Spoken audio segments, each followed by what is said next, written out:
राष्ट्रीय पार्टियों का सफर, हमारी इस खास पेशकश में आपका स्वागत है। मैं हूं प्रवीण तिवारी। देश में हर तरफ चुनाव का माहौल है। हर कोई लोकसभा चुनाव को लेकर बातें कर रहा है। चुनावी हलचल के बीच आज हम आपको बताएंगे राष्ट्रीय पार्टियों के इतिहास के बारे में। लोकसभा चुनाव के बीच इस इतिहास के बारे में जानना हर किसी का हक है। चुनाव आयोग के रिकॉर्ड के अनुसार 1951 में पहले लोकसभा चुनाव में 53 राजनीतिक दलों ने हिस्सा लिया था। आज राजनीतिक दलों की संख्या 2500 से ज्यादा है। हालांकि 7 दशक से अधिक समय में राष्ट्रीय दलों की संख्या 14 से घटकर 6 रह गई है। तो 14 पार्टियों से 6 पार्टियां होने तक का सफर कैसा रहा है, ये कैसे हुआ, इसको लेकर हम बात करेंगे। इसके साथ ही हम आपको राष्ट्रीय चुनावी दलों को लेकर दूसरी जानकारियां भी इस खास पेशकश के दौरान देंगे। राजनीतिक दलों का घट रहा असर, सिमट रही पार्टियां।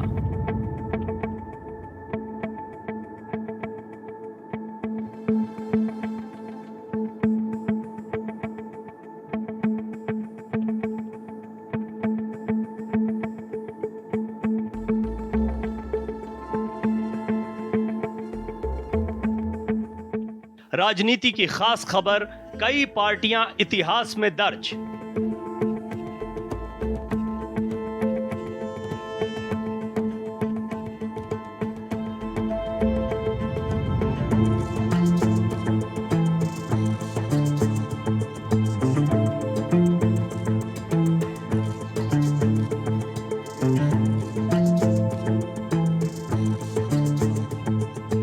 राष्ट्रीय दल का दर्जा हासिल कठिन, करना होगा बहुत परिश्रम।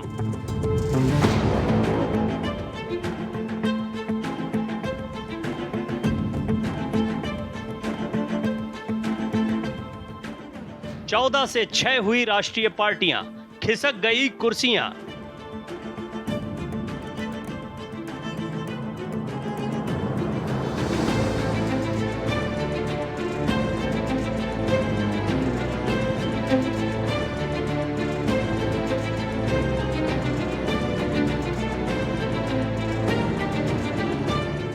पहले चुनाव में 53 राजनीतिक दल, घट गया संख्या बल।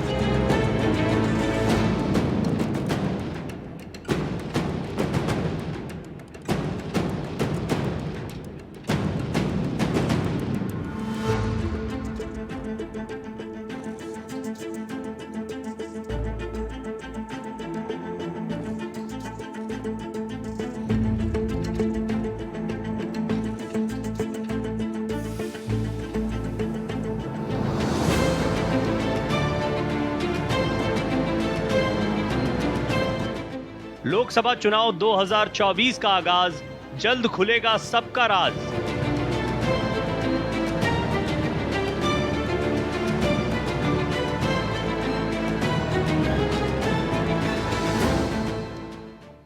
वर्तमान समय में देश में लोकसभा चुनाव 2024 की हलचल है। अखबारों से लेकर टीवी की हेडलाइन पर चुनावी चेहरे ही देखने को मिल रहे हैं। इसी सब के बीच हम सबसे पहले बात करेंगे राष्ट्रीय दलों के इतिहास के बारे में। 14 राष्ट्रीय दल वर्तमान समय में सिर्फ 6 होकर रह गए हैं। ये कैसे हुआ और किस तरीके से इन दलों की संख्या कम हुई है, देश के साथ साथ इन दलों का राजनीति पर क्या प्रभाव पड़ा है, इस सब को लेकर हम आपको जानकारी देते हैं। लोकसभा चुनाव को लेकर देश में इस वक्त जो हलचल देखने को मिल रही है, वो चुनाव सबसे पहले देश में 1951-52 में हुआ था। पहले चुनाव में कुल 53 राजनीतिक दलों ने हिस्सा लिया था। इनमें से 14 राष्ट्रीय दल मतलब नेशनल पार्टीज थीं, जबकि शेष को राज्य दल मतलब स्टेट पार्टी माना गया। इन चुनाव से पहले 29 राजनीतिक दलों ने राष्ट्रीय दल का दर्जा मांगा था, लेकिन केवल 14 को ही राष्ट्रीय दर्जा देने का निर्णय लिया गया। जब चुनाव नतीजे आए थे, अधिकांश दलों के लिए निराशाजनक साबित हुए और उनमें से केवल 4 को ही राष्ट्रीय पार्टी का दर्जा बनाए रखने की अनुमति मिली। 1953 तक 4 राष्ट्रीय दल थे, कांग्रेस, प्रजा सोशलिस्ट पार्टी, भाकपा और जनसंघ। वहीं कई दलों ने अपना राष्ट्रीय दर्जा खो दिया था।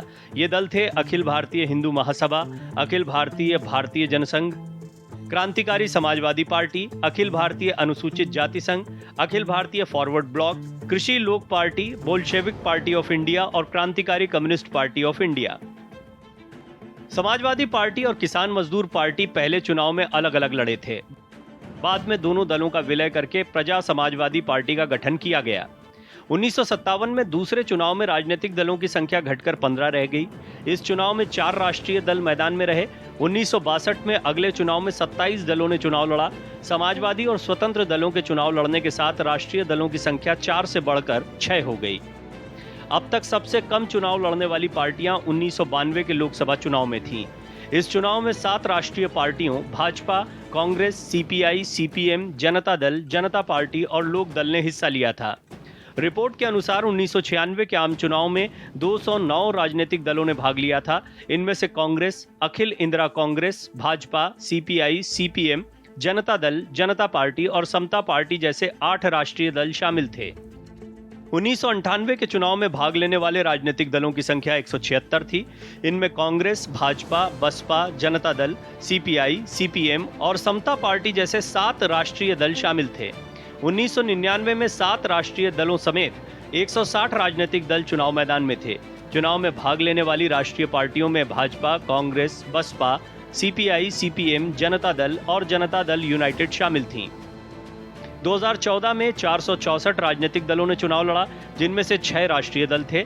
चुनाव लड़ने वाले राष्ट्रीय दलों की सूची में Bhajpa, Congress, CPI, CPI M, NCP और बीएसपी शामिल थे।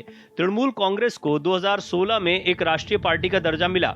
2019 के चुनाव में 7 राष्ट्रीय दलों समेत कुल 674 दलों ने चुनाव लड़ा था। चुनाव लड़ने वाले राष्ट्रीय दलों में Bhajpa, Congress, Baspa, CPI, CPI M, NCP और टीएमसी थे। हालांकि तृणमूल कांग्रेस, राष्ट्रवादी कांग्रेस पार्टी और भारतीय कम्युनिस्ट पार्टी ने अपना राष्ट्रीय दल का दर्जा खो दिया। पिछले साल चुनाव आयोग ने आम आदमी पार्टी को राष्ट्रीय दल के रूप में मान्यता दी थी। चुनाव आयोग का फैसला 2014 और 2019 के लोकसभा चुनाव और 2014 के बाद से 21 विधानसभा चुनाव में पार्टियों के प्रदर्शन पर आधारित था।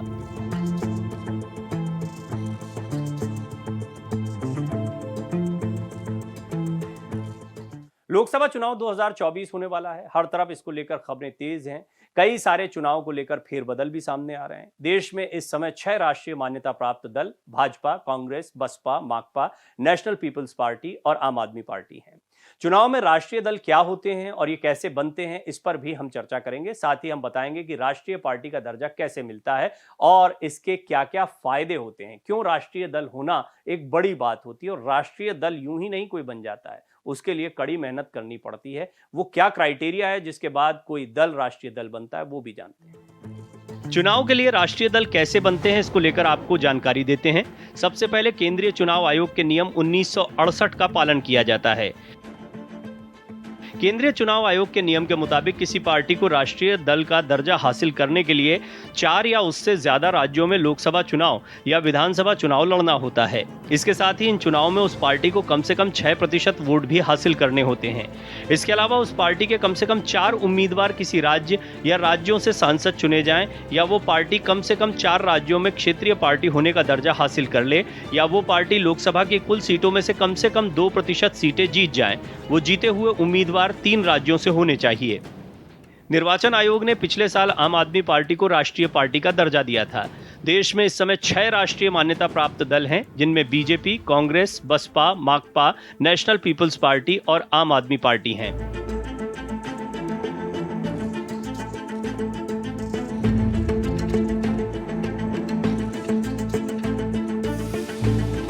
वहीं अगर राष्ट्रीय पार्टी के फायदे को लेकर बात करें तो राष्ट्रीय पार्टी को पूरे देश में एक चुनाव चिन्ह पर चुनाव लड़ने का मौका मिलता है। वो चुनाव चिन्ह किसी भी दूसरे दल को नहीं दिया जाता। अगर किसी राज्य में राष्ट्रीय पार्टी चुनाव लड़ रही है और वहां कोई क्षेत्रीय दल उसी पार्टी के चुनाव चिन्ह के साथ चुनावी मैदान में उतरता है तो ऐसी स्थिति में राष्ट्रीय पार्टी को वरीयता दी जाती है। इसके अलावा चुनाव के वक्त राष्ट्रीय पार्टियों को पब्लिक ब्रॉडकास्टर यानी दूरदर्शन के टीवी चैनल पर मुफ्त में चुनाव प्रचार करने का समय दिया जाता है। अलग अलग पार्टियों को अलग अलग समय दिया जाता है। स्टेट पार्टियों को भी चुनाव प्रचार का समय दिया जाता है, लेकिन राष्ट्रीय पार्टियों को इसमें वरीयता मिलती है। चुनाव आयोग की तरफ से चुनाव में खर्च की एक सीमा तय की जाती है। सभी उम्मीदवारों को अपने खर्चों की जानकारी चुनाव आयोग को देनी होती है।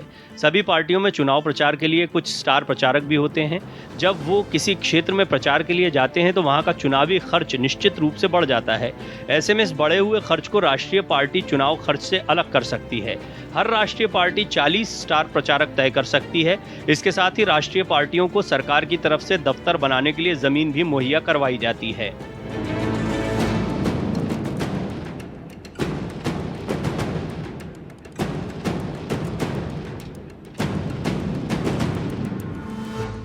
देश में इस वक्त हर तरफ चुनाव को लेकर प्रचार प्रसार चल रहा है। चुनाव की घोषणा के साथ ही आचार संहिता लागू हो गई है और इसी के साथ प्रचार के नियम भी। चुनाव आयोग की दी गई गाइडलाइंस के अनुसार राजनीतिक दलों को चुनावी अभियान और प्रचार के समय तय गाइडलाइन का पालन करना होता है। गाइडलाइंस का पालन न करने पर राजनीतिक पार्टियों के खिलाफ सख्त कार्रवाई भी हो सकती है। ये गाइडलाइंस समझना जरूरी है। हालांकि जब आप इन गाइडलाइंस को पढ़ते हैं, सुनते हैं, तो आपको लगता है इनमें से कई का उल्लंघन होता है, लेकिन चुनाव आयोग इस पर कड़ी नजर रखता है और कई बार जो विपक्षी दल हैं या जिनके खिलाफ कोई टिप्पणी की जाती है, वो इलेक्शन कमीशन में शिकायत लेकर भी जाते हैं। भारतीय लोकतंत्र का महापर्व धीरे धीरे परवान चढ़ रहा है। जैसे जैसे लोकसभा चुनाव की तारीखें नजदीक आ रही हैं, राजनीतिक दल चुनाव प्रचार को रफ्तार देने की तैयारी तेज करते जा रहे हैं। हालांकि इसके लिए चुनाव आयोग ने दिशा निर्देश भी जारी किए हैं, जिनका पालन करना जरूरी होता है। आमतौर पर चुनाव प्रचार के लिए सुबह 6 से रात 10 बजे तक का समय तय होता है। इसके बाद जुलूस रैली नहीं निकाली जा सकती। पोस्टर बैनर के इस्तेमाल से लेकर लाउडस्पीकर बजाने तक के नियम तय किए गए हैं। भीड़ और प्रचार को लेकर जारी इन गाइडलाइंस का पालन न करने पर राजनीतिक पार्टियों के खिलाफ कार्रवाई भी हो सकती है। चुनाव की घोषणा के साथ ही आचार संहिता लागू हो गई है और इसी के साथ प्रचार के नियम भी। चुनाव आयोग की दी गई गाइडलाइन के अनुसार राजनीतिक दलों को प्रचार करते समय सामान्य आचरण का पालन करना होगा। इसमें कहा गया है कि कोई भी पार्टी या उम्मीदवार ऐसी किसी गतिविधि में शामिल नहीं होगा जो आपस में मतभेद या नफरत पैदा करें। गाइडलाइंस के अनुसार राजनीतिक दलों को विभिन्न जातियों, समुदायों, धार्मिक या भाषाई आधार पर तनाव पैदा करने वाली गतिविधियों से भी दूर रहना होगा। जाति और संप्रदाय के आधार पर वोट नहीं मांगे जाएंगे। धार्मिक स्थलों का उपयोग प्रचार के लिए नहीं होगा। प्रचार के दौरान दूसरे दलों की आलोचना के दौरान ध्यान रखना होगा कि ये उनकी नीतियों, कार्यक्रम, पिछले रिकॉर्ड और काम तक ही सीमित रहे। गलत आरोप नहीं लगाए जाने चाहिए और किसी के निजी जीवन की आलोचना भी नहीं की जानी चाहिए। भड़काऊ भाषण नहीं दिए जाएंगे। कोई भी राजनीतिक दल प्रचार के नाम पर किसी तरह के कानून का उल्लंघन नहीं करेंगे और भ्रष्ट आचरण से दूर रहेंगे। मतदाताओं को रिश्वत देने, डराने, धमकाने, मतदान केंद्र तक लाने ले जाने की व्यवस्था करने आदि से दूर रहना होगा। मतदान केंद्र के 100 मीटर के दायरे में प्रचार नहीं किया जा सकता। प्रचार के लिए रात 10 से सुबह 6 बजे के बीच लाउडस्पीकर का इस्तेमाल नहीं किया जा सकता। इसी तरह से सुबह 6 बजे से पहले और रात 10 बजे के बाद जुलूस और जनसभाएं नहीं हो सकती। मतदान से 48 घंटे पहले चुनाव प्रचार नहीं किया जा सकता। प्रत्याशियों और राजनीतिक दलों का ये भी जिम्मा होगा कि अपने समर्थकों को नियंत्रित करें। किसी दूसरे दल या प्रत्याशी से नाराजगी के बावजूद उसके घर के सामने धरना प्रदर्शन किसी भी स्थिति में नहीं किया जा सकता। राजनीतिक दल और उम्मीदवारों को ही यह तय करना होगा कि उनके समर्थक दूसरे दलों या उम्मीदवारों की बैठकों, जुलूसों में बाधा न पैदा करें। किसी एक दल के समर्थक या कार्यकर्ता दूसरे दल की सार्वजनिक बैठकों में मौखिक या लिखित में प्रश्न नहीं पूछ सकते।